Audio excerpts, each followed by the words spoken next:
Hi there, Kotaku. We are here at a Sony PlayStation 4 event with Mr. John Blow, and we're taking a look at the Witness running on PS4. And John's just going to show us some one of the puzzles from the game and sort of talk a little bit about how it works.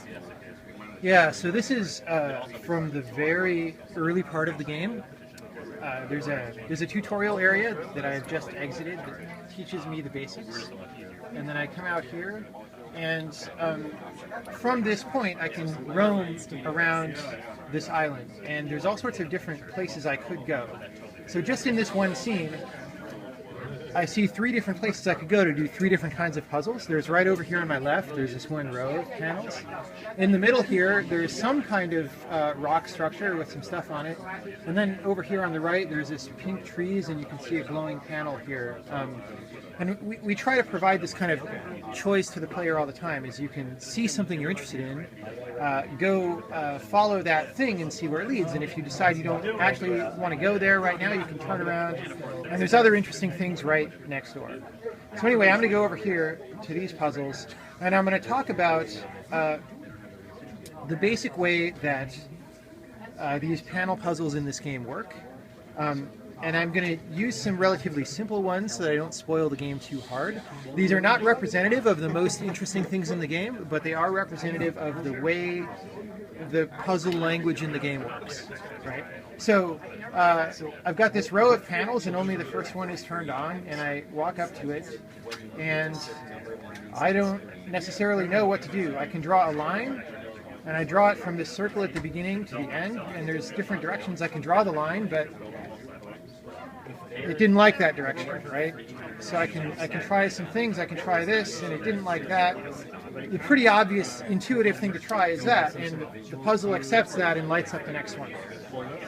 You don't need to, at this point, have a theory in your head about why that's the right thing to do, but you can just start doing more puzzles. You might intuitively do this one and get it right. You might try something like this and get it wrong, and then think about why that was wrong, and you might try this, and that might also be right, which is further information. So that the puzzles are sort of neutrally presenting you with a situation and letting you solve it. At first, something tremendously simple, but as we go on, it becomes more complex. So here we've added a 3rd box, and now there's 2 little black spots and 1 white spot, but most people at this point will pretty much do this. We bring it up to 2 dimensions, and maybe you randomly flail for a second and go like, oh, that didn't work. But pretty quickly people do that. So at this point I can start to build a theory about what I'm doing, right? Oh, I guess I'm sort of cordoning off this white spot from the black spots, or maybe I'm just separating them or something. The game will never tell you, right? You have to tell yourself. And develop your sense of what these puzzles are asking, right? So here I'm further along.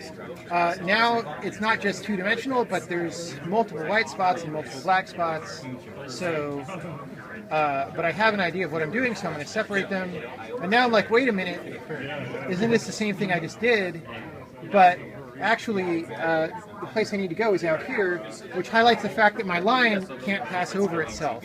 So, in the process of presenting this idea about what these spots mean and how you interact with them with your line, there's a little curveball of like, oh yeah, well actually, if you just sleepwalk through it, it might not work, but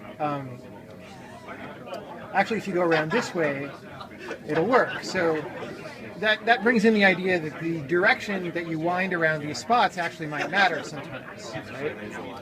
Here we have 2 disjoint groups of white spots and an empty square now, which we didn't have before. And it's like, oh, what do I do? Do I include that with the white spot? Do I not? It turns out it doesn't matter, but you can find that out by experimentation.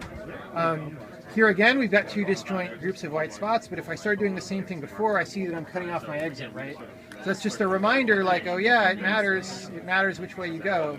So I'm going to go this way. But the reason it matters is actually different than before. The reason it matters is because there are 2 disjoint groups. It's a little bit subtle.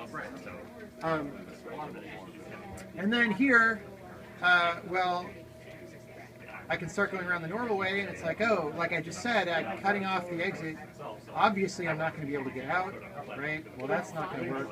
So let me try going around the other way, but I also cut off the exit. I don't know what to do, but I'll leave the solution to that as an exercise for the people at home. But anyway, so let me just fly the camera up for a second. There may be some streaming artifacts here, but so the puzzles I was doing are right down here, and there's an island full of different themed locations with puzzles that all behave differently, that have slightly different variants on this kind of puzzle language, all of which you go into knowing nothing, and you, in the process of exploring that area, you learn how you do those puzzles. So, well, it's very cool. So that's the Anything Witness. else that I can answer? No, I think so. It's coming out the first half sometime of next year. I hope so, yes. All right. Well, there it is. That's John Blow with The Witness running on PS4. Looking very cool. Thanks a lot, John. Thanks, man.